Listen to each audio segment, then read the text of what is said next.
কুষ্টিয়াকে আমির হামজাকে সাথে করে নিয়ে চাঁদাবাজ মুক্ত করেছিলেন, দুর্নীতি মুক্ত করেছিলেন, ঘুষ মুক্ত করেছিলেন। কিন্তু যারা চাঁদাবাজি করে খায় ওরা কি বসে আছে? আজকে যে জেলা প্রশাসককে ওখান থেকে প্রত্যাহার করা হলো, বাংলাদেশে নতুন ইতিহাস সৃষ্টি হয়েছে। হাজার হাজার মা বোনেরা, যুবক ছেলে পেলে, বৃদ্ধ বনিতারা রাস্তায় নেমেছে। কেন তাকে প্রত্যাহার করা হলো?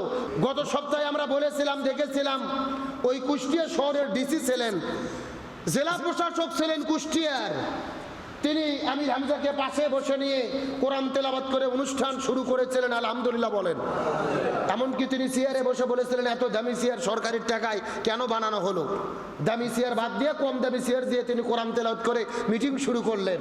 আর গত 2 দিন আগে সেই ডিসিকে, সেই জেলা প্রশাসককে ওই কুষ্টিয়া জেলা থেকে প্রত্যাহার করে ট্রান্সফার করে দেওয়া হয়েছে।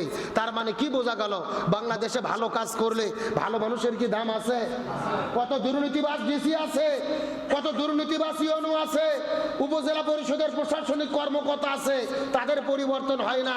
অথচ কোরআন তেলাওয়াত করে অনুষ্ঠান শুরু করে দুর্নীতির বিরুদ্ধে যুদ্ধ করার কারণে আজকে তাকে পরিবর্তন করে দেওয়া হলো। তার মানে বোঝা গেল এই সমাজে ভালো মানুষের দাম নাই, খারাপ মানুষের সম্মান বেশি। কিন্তু একটা কথা মনে রাখবেন, যে সমাজে ভালো মানুষের সম্মান থাকে না, ওই মানুষের নতুন করে ভালো, ওই সমাজে নতুন করে ভালো মানুষের জন্ম হয় না। কথা বলেন না কেন? আজকে যে জেলা প্রশাসককে ওখান থেকে প্রত্যাহার করা হলো, বাংলাদেশে নতুন ইতিহাস সৃষ্টি হয়েছে। হাজার হাজার মা বোনেরা, যুবক ছেলে পেলে, বৃদ্ধ বনিতারা রাস্তায় নেমেছে। কেন তাকে প্রত্যাহার করা হলো? তার ভালোবাসায় তারা রাজপথে নেমেছে। আলহামদুলিল্লাহ বলেন। এমন ঘটনা এর আগে বাংলাদেশে ঘটেনি। একটা ডিসির জন্য হাজারো মানুষ রাজপথে নেমে তার পক্ষে স্লোগান দিচ্ছে, কারণ মানুষটা ভালো ছিল। তিনি কুষ্টিয়াকে আমির হামজাকে সাথে করে নিয়ে চাঁদাবাজ মুক্ত করেছিলেন, দুর্নীতি মুক্ত করেছিলেন, ঘুষ মুক্ত করেছিলেন। কিন্তু যারা চাঁদাবাজি করে খায় ওরা কি বসে আছে? যারা বালুর ব্যবসা করে খায় ওরা বসে আছে?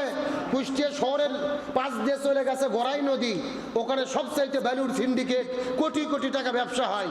আমি আগে ওখানে জুমার নামাজ পড়াতাম আপনাদের এই মসজিদে আসার আগে, যুগীয় কেন্দ্রীয় মসজিদে। প্রতিদিন শত শত কোটি টাকার ভ্যালুর ব্যবসা হয়, সিন্ডিকেট। এগুলো 2 নম্বর ব্যবসায়িকদের ব্যবসা বন্ধ করার কারণে তারা তলে তলে ঘুটু করে ষড়যন্ত্র করে জেলা প্রশাসককে ওখান থেকে প্রত্যাহার করানো হলো। তার মানে বোঝা যায়, যে কথা বললাম, খারাপ মানুষ সমাজে দাপটের সাথে ঘোরে, কিন্তু ভালো মানুষ এই সমাজে সম্মান পায় না। এই জন্য আমাদের ভাই, ভালো মানুষ যদি আমরা সমাজে চাই, ভালো মানুষের পক্ষে থাকতে হবে, তাদের সমর্থন করতে হবে। কিন্তু যেই সমাজে 90% মানুষ খারাপ হয়, ওই সমাজে 10% ভালো মানুষের বসবাস করা বড় বিপদ হয়ে যায়। কথা কন না কে? মনে করেন আপনাদের গ্রামের 90% লোকই যদি খারাপ হয় আর 10% লোক ভালো হয়, তাহলে ভালো কারা থাকবে?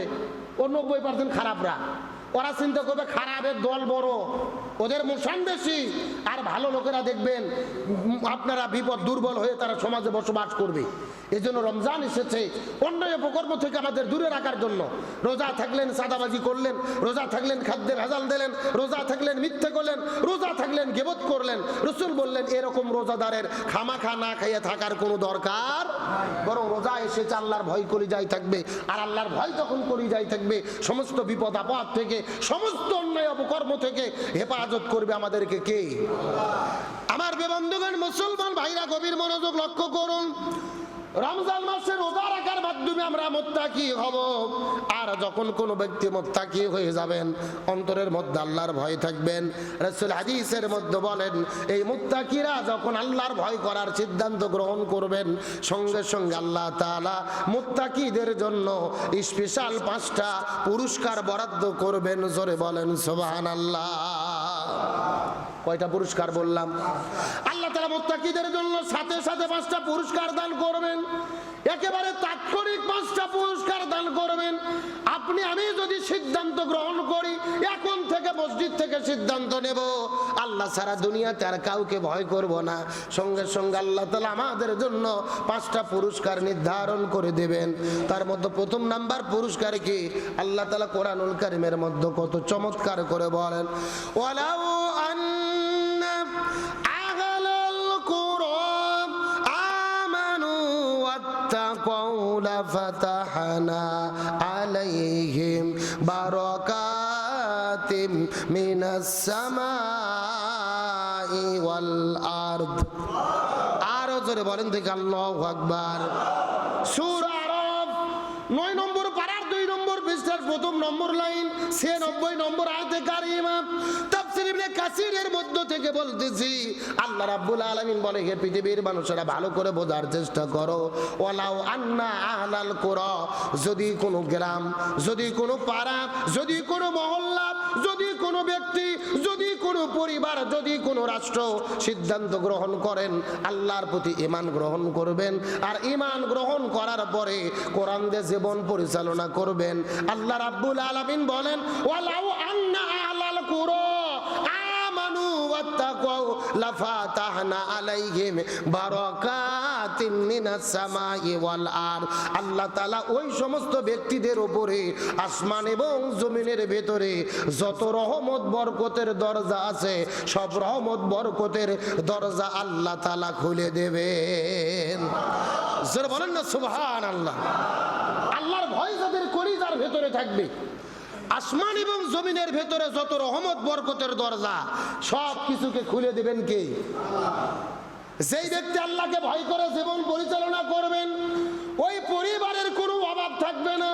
আল্লাহ অভাবগুলোকে দূর করে দেবেন, রিজিকের ব্যবস্থা করে দেবেন। যেই গ্রামের মানুষেরা আল্লাহকে ভয় করে কোরআন দিয়ে জীবন পরিচালনা করবেন, ওই গ্রামের মানুষদেরকে আল্লাহ তাআলা নিরাপত্তা দান করবেন। যেই দেশের মানুষেরা, যেই রাষ্ট্রের মানুষেরা আল্লাহর ভয় কলিজার মধ্যে নিয়ে কোরআন দিয়ে রাষ্ট্র পরিচালনা করবেন, ওই রাষ্ট্রের কোনো টেনশন থাকবে না। ওই রাষ্ট্রের ওপরে, ওই দেশের ওপরে, সমাজের ওপরে আল্লাহ আসমান জমিদের যত রহমত বরকতের দরজা সব রহমত বরকতের দরজা আল্লাহ তাআলা খুলে দেবে। এখন বলেন তো, বাংলাদেশে রহমত বেশি চলে না গজব বেশি চলে? কথা কর না কে? গজব বেশি। কারণ একটাই, আমরা পাকাপোক্ত ইমানদার হতে পারিনি, আল্লাহর ভয় কলিজায় স্থাপন করতে পারিনি, আর 3 নম্বর হলো কোরআন দিয়ে আমরা এই সমাজ পরিচালনা করতে পারিনি। আজকে মধ্যপ্রাচ্যের দেশগুলো দেখেন, যত দেশ আছে মধ্যপ্রাচ্যে বাংলাদেশের মতো এত ধান হয় না, এত গম হয় না, এত পাট হয় না, সবুজ সবুজ গাছ নাই, পুরোটা মরুভূমি, শুধু বালু আর বালু, পাহাড় আর পাহাড়। ওদের কোনো অভাব আছে? মাটির ভেতরে তেল আছে, মাটির ভেতরে স্বর্ণ আছে। আল্লাহ বলেছে, ওয়াদা করেছে আসমান জমিনের বরকতের দরজা খুলে দেব। আল্লাহ জমিনের দরজা খুলে দিয়েছে, ওরা বসে থাকে ওই তেল আর স্বর্ণ উঠায় উঠাইয়া বিক্রি করে খাচ্ছে। জোরে বলেন আল্লাহু আকবার। কারণ কি? কোরআন দিয়ে তারা সমাজ পরিচালনা করে। বাংলাদেশেও খনিজ সম্পদ মাটির নিচে কম নাই, কিন্তু আমরা উঠাতে পারি না। সেই যোগ্যতা আমাদের নাই, সেই বরকতের রহমতের দরজা আল্লাহ আমাদের খুলে দেয়নি। ইমানদার মুসলমান যারা হবেন, রোজা রাখার মাধ্যমে একটা গুণ অর্জন করবেন, সেই গুণ হলো অন্তরের মধ্যে থাকবে কার ভয়? আরো জোরে বলেন আল্লাহর ভয় কাকে বলে? কথাটা বোঝার চেষ্টা করবেন। যে উদাহরণটা আমি মাঝে মধ্যে আপনাদের দিয়ে থাকি, অর্ধ পৃথিবীর খলিফা উমর ফারুক রাদিয়াল্লাহু তাআলা অর্ধ পৃথিবীর খলিফা হওয়ার পরে মদিনার অলি গলির মধ্যে ঘুরে বেড়াইতেছেন দুঃখী মানুষের খবর নেওয়ার জন্য। হযরত ওমর ফারুক ওই গভীর রজনীর ভেতরে ওই মদিনার অলি গলির মধ্যে ঘুরে বেড়াইতে বেড়াইতে লক্ষ্য করে দেখে, ওই মদিনার মধ্যে একটা বাড়ির মধ্যে লক্ষ্য করে দেখা যায় একটা ঘরের ভেতরে 2টা মহিলার কণ্ঠে সাউন্ড পাওয়া যায়। একটা হলো বৃদ্ধ মহিলা, আর একটা হলো যুবতী মেয়ে।